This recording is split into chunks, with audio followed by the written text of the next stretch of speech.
Hello दोस्तों, Hindi mirror पर आपका स्वागत है। दोस्तों, आज के वीडियो का कंटेंट उसी को आगे बढ़ाते हुए रस के जो हमने आपको टॉपिक कराया था, इसके पार्ट 1 जब हमने आपको कराया, पार्ट 1 में आपको हमने रस की परिभाषा बताई, उसका अर्थ बताया, उसके भेद बताए। हमने आपको बताया कि रस के जो भेद होते हैं उसमें इस आपके जो है संचारी भाव होता है, स्थायी भाव होता है, ये सब आपको एक्सप्लेन किया था। चलिए ऊपर थोड़ा सा एक बार निगाह डाल देते हैं जो हम कर चुके हैं। ये देखिए, सबसे पहले आपको रस के बारे में बताया था कि रस क्या है। उसके बाद आपको समझाया था कि रस के कितने भेद होते हैं। ये रस के स्थायी भाव आपको बताए थे, और रस के जो हमने स्थायी भाव बताए थे, रस के भेद बताए थे कि 9 होते हैं। 9 होते हैं। यहाँ पर संचारी भाव आपको बताए थे कि 33 होते हैं। रस के जो 9 भेद होते हैं, उनके जो स्थायी भाव हैं, इनके बारे में आप पढ़ चुके हो। लेकिन अब ये रस, श्रृंगार रस, हास्य रस, इनकी परिभाषाएं हम आपको विस्तार से बताएंगे। चलिए देखते हैं। सबसे पहले है श्रृंगार रस। क्या है श्रृंगार रस? सहृदय के चित्त में रति नामक स्थायी भाव का जब विभाव, अनुभाव और संचारी भाव से संयोग होता है। विभाव कल आपको समझाया था, अनुभाव भी समझाया था, साथ में संचारी भाव भी समझाया था। तो इसमें क्या होता है, जब सहृदय के चित्त में रति नामक, रति समझाया था ना आपको, रति क्या होता है, उसके स्थायी भाव का जब विभाव, अनुभाव और संचारी भाव से संयोग होता है, तब वह श्रृंगार रूप का धारण कर लेता है, यानी कि वो श्रृंगार रस बन जाता है। और श्रृंगार रस के 2 भेद हैं, संयोग और वियोग। अब इनको हम क्रमशः समझते हैं। क्या है संयोग और वियोग?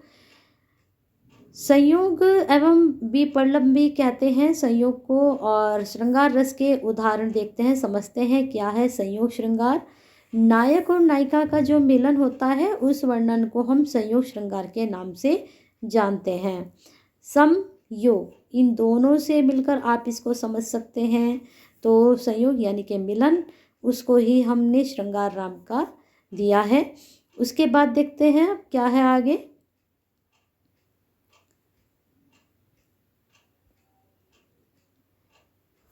संयोग श्रृंगार रस का आप उदाहरण देख सकते हैं। इसमें कौन हो तुम बसंत के दूत, विरस पतझड़ में अति सुकुमार, घन तिमर में चपला की रेख, तापन में शीतल मंद बयार।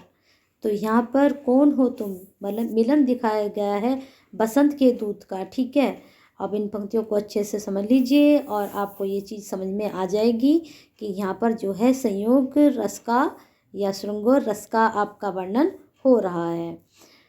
अब आते हैं आगे। हास्य रस क्या है? हास्य रस के बारे में समझते हैं। हास्य रस क्या है? अपने अथवा पराये परिधान, वचन अथवा क्रियाकलाप आदि से उत्पन्न हुआ हास्य नामक स्थायी भाव, विभाव, अनुभाव और संचारी भाव के संयोग से जो बनता है, वह हास्य रूप ग्रहण कर लेता है। अपने अथवा पराये परिधान को देखकर, वचन को सुनकर, क्रियाकलापों को देखकर आपके अंदर जो हास्य उत्पन्न होता है, स्थायी भाव उत्पन्न होता है, अनुभाव और संचारी भाव के संयोग से हास्य रूप वह ग्रहण कर लेता है। थोड़ा सा उदाहरण देखते हैं। मातहि पितहि उरन भई नीके, गुरु ऋण रहा सोच बड़ जी के। थोड़ा विस्तार से इसको देख लीजिए। परशुराम लक्ष्मण संवाद में रचन की है हास्यमय उक्ति है। हास्य इसका स्थायी भाव है, परशुराम इसके आलंबन हैं, उनकी झुंझलाहट उद्दीपन में है। हर्ष, चपलता आदि संचारी भाव हैं। इसमें सबसे पुष्ट हास्य जो है, स्थायी हास्य रस दशा को क्या किया गया है, प्राप्त हुआ है। तो ये आपको एक्सप्लेन भी कर दिया गया है। मुझे लगता है ये आपके समझ में आ गया होगा हास्य रस क्या है। अब आते हैं करुण रस पर। करुण तो नाम से ही पता चल रहा है, दया भाव ये सब होता है। अब इसको थोड़ा विस्तार से देख लीजिए। शोक इसका स्थायी भाव, विभाव, विस्मय, किसी असाधारण अथवा अलौकिक वस्तु को देखकर जो आश्चर्य होता है, उसे हम क्या कहते हैं, विस्मय कहते हैं। हम बता चुके हैं आपको पहले भी। शोक स्थायी भाव, विभाव, अनुभाव, संचारी भाव के संयोग से करुण रस की दशा को प्राप्त होता है। ये आपको सभी रस की परिभाषा में मिल रहा है, जो इनका स्थायी भाव है उसको लेकर, और विभाव को, अनुभाव को लेकर संचारी भाव के संयोग से करुण रस की दशा प्राप्त होती है। उदाहरण देख लीजिए यहाँ पर। जथा पंख बिनु खग अति दीना, मणि बिनु फरी करीबर करहीना, असमम जीवन बंधु बिनु तोहि, जो जड़ देव ज्याव मोहि। यहाँ पर इसका उदाहरण है। अब आते हैं रोध रस के ऊपर। रोध मतलब क्रोध। विभाव अनुभाव संचारी भाव के संयोग से क्रोध नामक स्थायी भाव रौद्र रस रूप धारण कर लेता है। ये सब में मिलेगा आपको, संयोग विभाव का भी, अनुभाव का भी और संचारी भाव का भी। और स्थायी भाव आपको बताया ही है सबका, जितने भी 9 रस हैं सबके स्थायी भाव आपको पहले ही बता दिए गए हैं। इन सबको मिलकर ही रस का रूप बन रहा है। अब इसका उदाहरण हम देखते हैं क्या है। ज्वल लल लाट पर अदम्य तेज वर्तमान था, प्रचंड मान भगजन्य क्रोध वर्तमान था। पूछ बाहु व्योम में उछालते हुए, अराती असह्य अग्नि दृष्टि डालते हुए। उठे कि दिंगत में अवर्ण्य ज्योति छा गई, कपीश के शरीर में प्रभा स्वयं समा गई। तो यहाँ पर आपको देखिए कितना अच्छा रौद्र उन्होंने जो है इसकी पंक्ति बनाई है, कितना सुंदर पंक्तियाँ लिखी हैं रौद्र रस के ऊपर। अब आते हैं वीर रस के ऊपर। वीर रस में क्या है, विभाव अनुभाव ये सभी में है ना आपके संचारी भाव के संयोग से उत्साह नामक स्थायी भाव। तो वीर रस का क्या है स्थायी भाव, उत्साह। साथ साथ में आपको देखो इनके स्थायी भाव भी पता चल रहे हैं। नामक स्थायी भाव वीर रस की दशा को प्राप्त कराता है या प्राप्त होता है। वीर रस की कविता हम देखते हैं, नीचे देखिए। आए होंगे यदि भरत कुमति वश मन में, तो मैंने यह संकल्प किया है मन में। उनको इस शर का लक्ष्य चुनूंगा क्षण में, शर तीर का प्रतिषेध उनका भी सुनूंगा रण में। ठीक है, कितनी अच्छी पंक्तियाँ कही गई हैं। और ये पंक्तियाँ कहाँ कही गई हैं, किसने कही है, ये भी आप पता कर सकते हैं और बताइए कमेंट बॉक्स में। बहुत सुंदर पंक्ति हैं। चलिए आगे देखते हैं। और अगर आपको ये उदाहरण अच्छे लग रहे हैं तो आप ये उदाहरण भी तैयार कर सकते हैं, और अगर आप और कोई उदाहरण लेना चाहें तो वो भी ले सकते हैं। अब आते हैं भयानक रस पर। देखने से लग रहा है, सुनने से ये भयानक। विभाव अनुभाव संचारी भाव के संयोग से भय नामक इसका जो स्थायी भाव है भय है, उससे क्या होता है उत्पन्न, भयानक रूप ग्रहण कर लेता है रस। ठीक है, भयानक के उदाहरण देख लीजिए। लंका की सेना तो कपि के गर्जन रव से कांप गई, हनुमान के भीषण दर्द से ने विनाशी भाप गई। उस कंपित शंकित सेना पर कपि नाहर की मार पड़ी, त्राही त्राही शिव त्राही त्राही सबकी ओर पुकार पड़ी। ये जब हनुमान जी ने आग लगाई उस वक्त का ये वर्णन है। यहाँ पर भय स्थायी भाव है, लंका की सेना आश्रय में हनुमान आलंबन है, गर्जन रव भीषण दर्शन उद्दीपन है, कांपना त्राही त्राही पुकारना आदि अनुभाव है, शंका चिंता संत्रास आदि संचारी भाव है। इनसे पुष्ट भय ना स्थायी भाव भयानक रस को प्राप्त हो रहा है, यानी कि यहाँ पर भयानक रस है। अब आते हैं विभत्स रस पर। क्या है विभत्स रस, विभाव अनुभाव संचारी भाव के संयोग से जुगुप्सा यानी कि घृणा स्थायी भाव विभत्स का रूप धारण कर लेता है। इसका उदाहरण देख लीजिए। को अंतरिणी के पहिरी पर माल इतरात दिखावत, को चर्बी लय चोप सहित निज अंगनी लावत, को मुंडनी ले मानी मोद कंदुक लो डारत, को रुंडनी पे बैठी करेजी फारी निकारत। यहाँ पर पंक्ति दी गई है, देख लीजिए। ऊपर पंक्ति में जुगुप्सा जो है स्थायी भाव है, शमशान का दृश्य यहाँ पर आलंबन है। अतड़ी की माला पहनकर इतराना, चोप सहित शरीर की चर्बी को पोतना, हाथों में मुंडों को लेकर गेंद की तरह उछालना आदि यहाँ पर क्या दिखाए गए हैं, उद्दीपन विभाव है। उद्दीपन विभाव मैंने यहाँ कल आपको समझाया था, आश्रय उद्दीपन आलंबन ये सब आपको कल समझाए थे। दैन्य ग्लानि निर्वेद ये संचारी भाव हैं। इन सबसे पुष्ट जुगुप्सा स्थायी विभत्स रस को प्राप्त होता है, निवृत्त रस की दशा को प्राप्त होता है। इन सब बातों को मिलाकर ये क्या होता है, विभत्स रस बनता है। अब आते हैं अद्भुत रस। क्या है अद्भुत रस, विभाव अनुभाव संचारी के संयोग से विस्मय नामक स्थायी भाव है अद्भुत रस का। अद्भुत रस दशा को प्राप्त होता है, यानी कि अद्भुत रस की उत्पत्ति होती है। विविध प्रकरणों में लोकप्रियता देखकर जो आश्चर्य होता है उसे हम विस्मयी बोधक ये चिन्ह भी मैंने कल आपको बताया था होता है, विस्मय होता है, आश्चर्य होता है। तो वहाँ पर अद्भुत कोई चीज़ आपने देखी, उसको देखकर आपको क्या हुआ, आश्चर्य हुआ। इसका उदाहरण देख सकते हैं। इहा उहा दुई बालक देखा, मति भ्रम मोरी की आन बिशेखा, तन पुलकित मुख वचन न आवा, नयन मुंदी चरणन सिर नावा। बहुत सुंदर पंक्ति है। यहाँ विस्मय स्थायी भाव है। माता कौशल्या आश्रयदाता, यहाँ वहाँ दो बालक दिखाई देना आलंबन है। तन पुलकित मुख वचन में रोमांच और स्वर भंग अनुभव है।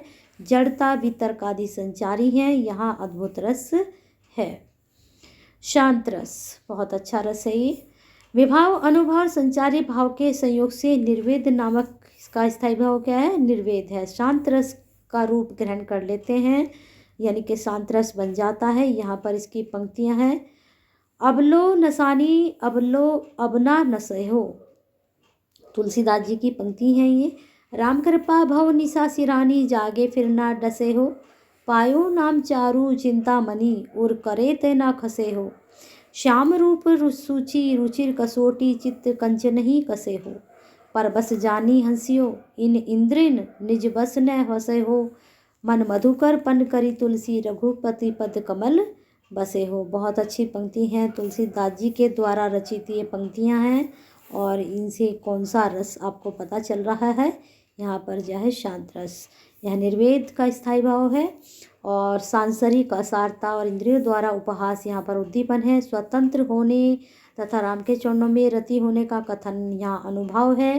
घृति वितर्क मति आदि संचारी भाव हैं। इन सब से पुष्ट निर्वेद शांत रस को प्राप्त हुआ है, यानी कि शांत रस यहाँ पर बन गया है। अब लास्ट में वात्सल्य रस, जैसे कि नाम से ही पता चल रहा है, वात्सल्य नामक स्थायी भाव भाव अनुभव संचारी भाव के संयोग से वात्सल्य रस संपुष्ट होते हैं, यानी कि वात्सल्य रस बनता है। उदाहरण देखते हैं। हर रावे दुल रावे, मल्हावे जोई सोई कुछ गावे, मेरे लाल को आवरे निदरिया, काहे ना आंसू आवे, तू काहे नहीं बेगही आवे, तो को कहना बुलावे, कभऊ पलक हरी मूंदी लेते, कभऊ अधर फरकावे, सोवत जानी मोन है के रही, करी करी सैन बतावे, यही अंतर अकलाई उठे हरि, जसुमति मधुरे गावे, जो सुख सूर अमर मुनि दुर्लभ, सो नंद भामनी पावे। तो यहाँ पर कृष्ण जी की नींद से संबंधित बात कही गई है। छोटे बच्चे हैं, उनको सुलाया जा रहा है, माता यशोदा सुला रही हैं। तो यहाँ पर किसी बच्चे को जब वात्सल्य प्यार उमड़ता है, उसको वात्सल्य बोला जाता है। इसमें वात्सल्य स्थायी भाव है। यशोदा आश्रय और कृष्ण जी आलंबन है। यशोदा का गीत गाना आदि अनुभव है। इनमें सबसे पुष्ट वात्सल्य स्थायी भाव वात्सल्य रस की दशा को प्राप्त होते हैं, यानी कि आपको जो है वात्सल्य रस का पता चलता है। तो इस प्रकार से 9 के 9 रस आपको बता दिए गए हैं और इनके स्थायी भाव भी आपको समझा दिए गए हैं, और किस तरह से यह रस बनता है वो आपको विस्तार से समझाया गया है। बिल्कुल जैसे वात्सल्य रस यहाँ पर आपको दिखाई भी दे रहा है कि वात्सल्य रस बना कैसे।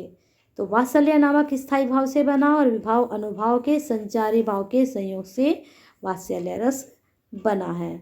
सबके उदाहरण भी दिए गए हैं। और अगर वीडियो पसंद आई है तो आपको छोटा सा लाइक तो करना ही है, साथ में शेयर जरूर करें कि रस अगर आपके सिलेबस में नहीं है तो आप शेयर करेंगे तो उन तक ये कंटेंट पहुंचेगा, उनके नोट्स अच्छे से तैयार होंगे ये रस से संबंधित। और एक कमेंट जरूर कीजिए। आजकल एक स्टूडेंट का अच्छा लगा कमेंट आ रहा है कि मैडम सेकेंड ईयर की भी तैयारी करा दीजिए सिलेबस की। तो सेकेंड ईयर के सिलेबस में आपका जो सेकंड पेपर है उसको शायद मैं कल या परसों में आपकी जो फर्स्ट यूनिट में है, फर्स्ट यूनिट आपकी जो है प्रगतिवाद से है तो वो मैं आपको करा दूँगी।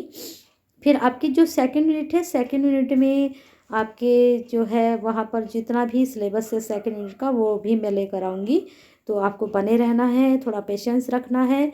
अभी फर्स्ट ईयर की ये जो है यूनिट चल रही है, फर्स्ट ईयर के सेकंड पेपर की ये यूनिट चल रही है, फर्स्ट यूनिट चल रही है, सेकंड पेपर की फर्स्ट यूनिट चल रही है, ठीक है। सेकंड ईयर के भी मैंने टॉपिक अपलोड किए हुए हैं। सेकंड पेपर जो सेकंड ईयर है उसमें जो आपका सरोज स्मृति है वो भी अपलोड हो चुका है, और जो फर्स्ट पेपर में आपकी 11 कहानियाँ हैं उसमें से 3 कहानी मैं अपलोड कर चुकी हूँ, वो भी आप देख सकते हैं। और अगर आपको और भी कम चाहिए तो कमेंट ज़रूर करें। किस तरह के सिलेबस में आप टॉपिक ज़रूर बताया करें। अगर जो आपने बता दिया कि मैडम सेकंड पेपर की सेकंड यूनिट कराइए, लेकिन उसमें टॉपिक आपको कौन सा चाहिए वो भी आप बताया करें। ठीक है, अगर वीडियो पसंद आई है तो लाइक तो बनता है, शेयर बनता है, कमेंट बनता है और सब्सक्राइब भी बनता है, बेल आइकन हिट भी बनता है, कर दीजिए और हिंदी मिरर के साथ जुड़ जाइए।